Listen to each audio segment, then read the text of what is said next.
ভাই বাদার কেমন আছেন? আশা করি ভালো আছেন। আজকে আমি কথা বলবো বোরকা পরা লুচ্চা বেটিকে নিয়ে। আরে না বোরকা পরা মেয়েকে না, পদ্মাশীল মেয়েকে নিয়ে আজকে রুশ করব। আপনারা অবশ্যই হেডফোন কানে লাগিয়ে নেবেন আর ভিডিওটি একা একা দেখবেন।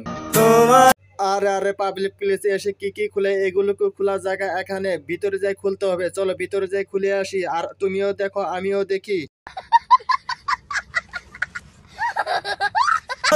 ভালোবাসি গো।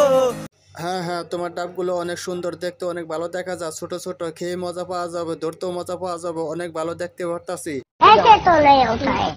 আরে ভাইসে তোর দেখানো কি আছে? তোর খালার সাইজ আর এই মেয়ের সাইজ এক সমান, দুজনে এক সমান, দেখতে খুবই ভালো দেখা যায়। वाह क्या सीन है।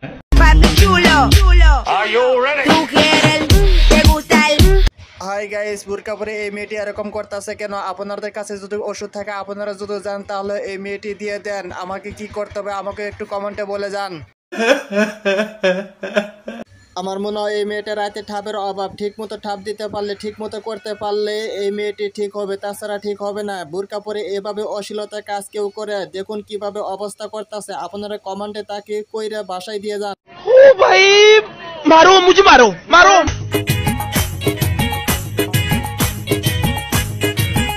আরে মাগে আস্তে আস্তে নাচ, এইভাবে নাচলে তো তোর পম দুইটা পরে যাবো। পম পরে গেলে তোর উপায় হবে কি?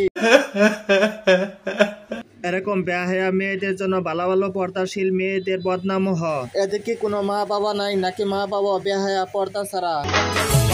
নজানে হন বৈদ্যর তাবিজ দিলা রে সোয়াই। আরে তোরা টিকটক করবি ভালো কথা, টিকটক একটি ভালো প্ল্যাটফর্ম, তাই তোরা ভালোভাবে টিকটক কর, কোনো অশ্লীলতা করিস না। তোরা ন্যাকামি করস কেন? তোকে ন্যাকামি দেখে রুস্টারেরা বাস দিলে তোদের জ্বলে। ভিডিওটি ভালো লাগলে লাইক কমেন্ট শেয়ার করবেন, চ্যানেলটি সাবস্ক্রাইব করবেন। ধন্যবাদ সবাইকে।